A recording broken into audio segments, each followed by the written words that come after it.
Let's now take a look at from the networking information to automotive, and let's look at the cybersecurity risks. And what I have here on the left hand side is attack vectors and the potential outcomes. Phishing.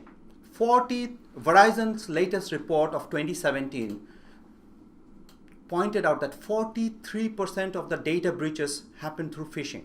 And phishing has been on top of the news, whether it's about the government election or about intelligence agencies being hacked. Phishing is still being almost half of the data breaches, and that leads to credential and data theft and so on.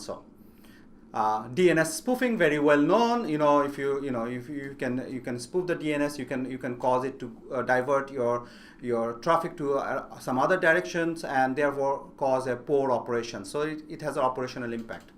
Denial of service. Well, that is important. You could be a genuine, legitimate user and authenticated, but you could be asking and sending messages that are not much more meaningful. And on the other side, on the receiving side, it could be trying to figure out what those messages are, and that could overrun the buffer and thereby cause a denial of service. And if you do it from multiple authenticated users, genuine users who are authenticated, but you have some script that is running on your device and sending all these messages requesting for some information that doesn't make sense, you could cause a distributed denial of service attack. This is an interesting one, laterally moving malware.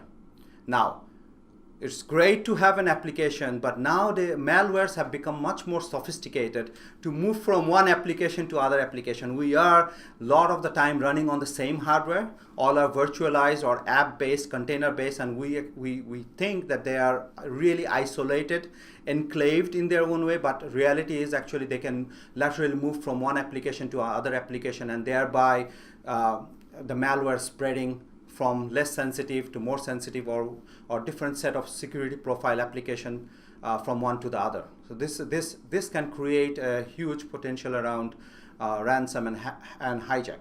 Now, a word of caution here is the ransom is what we are seeing these days. It's very time sensitive. So it's not that we cannot detect it. Yes, if given time and so on, we probably detect it and we can, or as IT, you could say, oh, let me shut down the server, let me replicate it and in some other server. But the people who are holding your ransom, then this ransomware and with this ransom technique, what they will say, they know exactly how much time you need, and they're going to give you a very short time spent to pay or whatever they want you to do. Otherwise, they will release those information of your customers or your password and so on. So it's a very time sensitive thing, and that's the challenge. How do you react within that time? Location spoofing. This is being on the news in different ways, whether it is in the naval space or in terrestrial world. If you spoof the location, you could fool and trick the vehicle to think it is somewhere else, and you could ask it to go somewhere, and the vehicle is thinking it's coming home, but it's going somewhere else. So vehicle theft is definitely a possibility, and one could think of something else as well. Beyond that, OTA retasking. So when you do an over-the-air software update or a delivery, right? So you could intercept that if it is not properly secure, and then retask it to do certain thing. And it could be as evil as image recognition. You could mess up the image recognition, that it doesn't understand the biological or living things, and you could cause it an havoc, and all sorts of terrorism situation could come into place. And this could happen from your garage in a Timbuktu in some other country or some other land where we do not have our jurisdiction or our law doesn't extend to there. So all these capabilities are there, and Shushev talked about these are the challenges of a connected car and the things that are still unsolved.